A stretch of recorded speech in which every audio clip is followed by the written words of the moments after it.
ಬಿಜೆಪಿಯಲ್ಲಿ ಬಣಬಡಿದಾಟ ಅಥವಾ ಭಿನ್ನಮತ ದಿನೇ ದಿನೇ ಹೊಸ ತೀರ್ಮಾನ ಪಡೆದುಕೊಳ್ತಾ ಇದೆ. ಈಗ ದೆಹಲಿಯಿಂದ ಒಂದು ಅಪ್ಡೇಟ್ಸ್ ಬರ್ತಾ ಇದೆ. ನಾವು ಹೈಕಮಾಂಡ್ ನಾಯಕರ ಭೇಟಿಗೆ ಸಮಯ ಕೇಳಿಲ್ಲ. ಈ ಮಾತನ್ನ ಹೇಳ್ತಾ ಇರುವಂತವರು ಬೇರೆ ಯಾರೂ ಅಲ್ಲ, ಶಾಸಕ ಬಸವನಗೌಡ ಪಾಟೀಲ್ ಯತ್ನಾಳ್. ಬಸವನಗೌಡ ಪಾಟೀಲ್ ಯತ್ನಾಳ್ ದೆಹಲಿಯಲ್ಲಿ ಹೇಳಿಕೆಯನ್ನು ಕೊಟ್ಟಿದ್ದಾರೆ. ಬಂದ ದಾರಿಗೆ ಸುಂಕವಿಲ್ಲ ಅಂತ ನಾವು ವಾಪಸ್ ಹೋಗಿದ್ದೇವೆ, ಆದರೆ ಇವತ್ತು ಸೋಮಣ್ಣ ಅವ್ರ ನಿವಾಸದಲ್ಲಿ ಪೂಜೆ ಇದೆ, ನೇರವಾಗಿ ಸೋಮಣ್ಣ ಮನೆಗೆ ಪೂಜೆಗೆ ಹೋಗ್ತೇವೆ, ಹೀಗಾಗಿ ಅಲ್ಲಿ ಸಾಧ್ಯ ಆದರೆ ಚರ್ಚೆ ಮಾಡ್ತೀವಿ ಅನ್ನುವಂಥ ಮಾತನ್ನು ಕೂಡ ಇದೇ ಸಂದರ್ಭದಲ್ಲಿ ಹೇಳ್ತಾ ಇದ್ದಾರೆ. ಹಾಗೆಯೇ ಹೈಕಮಾಂಡ್ ನಮ್ಮ ಅಂತಿಮ ಬಾಸ್, ಬಿಜೆಪಿ ಹೈಕಮಾಂಡ್ ಏನಿದೆ ಅವರೇ ನಮ್ಮ ಅಂತಿಮ ಬಾಸ್. ಅವರು ಪಕ್ಷದ ಹಿತದೃಷ್ಟಿಯಿಂದ ಒಳ್ಳೆ ವ್ಯಕ್ತಿಯ ಆಯ್ಕೆ ಮಾಡಬೇಕಾಗಿದೆ. ಹೈಕಮಾಂಡ್ ಇರಳು ಕಂಡ ಬಾವಿಗೆ ಬೀಳು ಅಂದರೂ ಕೂಡ ಬೀಳ್ತೀವಿ ಅನ್ನುವಂಥ ಮಾತನ್ನು ಆಡ್ತಾನೆ ಈಗ ಹೈಕಮಾಂಡ್ ಕೂಡ ಟಾಂಗನ್ನು ಕೊಟ್ಟಿದ್ದಾರೆ. ಒಟ್ಟಿನಲ್ಲಿ ದೆಹಲಿಯಲ್ಲಿ ಬಿಜೆಪಿಯ ಬಣ ರಾಜಕೀಯ ತುಂಬ ಜೋರಾಗ್ತಾ ಇದೆ. ದೆಹಲಿಯಲ್ಲಿ ಬಸವನಗೌಡ ಪಾಟೀಲ್ ಯತ್ನಾಳ್ ಮಾತನಾಡಿದ್ದಾರೆ. ಆಗುತ್ತೆ, ಮೀಟಿಂಗ್ ಆಗುತ್ತೆ ಅನ್ನೋದು ಎಲ್ಲ ಲಿಂಗಾಯತ್ ನಾಯಕರು ಸೇರ್ತಾ ಇದ್ದಾರೆ.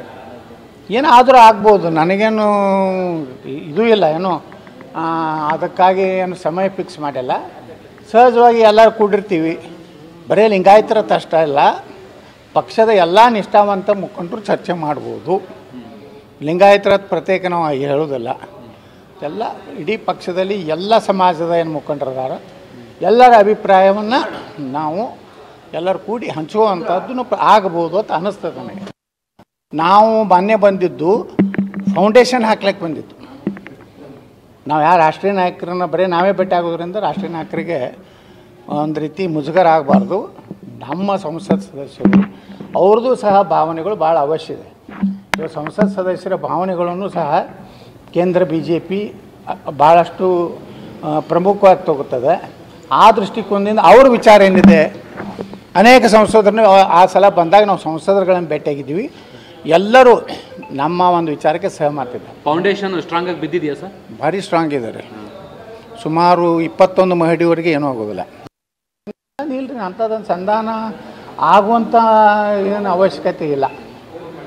ನಾವು ನಮ್ಮ ಪಕ್ಷದ ಹಿತದೃಷ್ಟಿಯಿಂದ ಪಕ್ಷಕ್ಕೆ ಹೊಸ ಒಂದು ಚೈತನ್ಯ ತುಂಬುವಂಥ ಕೆಲಸ ಆಗಬೇಕು. ಮೊನ್ನೆ ಲೋಕಸಭೆಯಲ್ಲಿ ನಾವು ನಿರೀಕ್ಷಿತವಾಗಿ ಸುಮಾರು 25 ಲೋಕಸಭಾ ಕ್ಷೇತ್ರಗಳಲ್ಲಿ ಗೆಲ್ಲಬೇಕಾಗಿತ್ತು.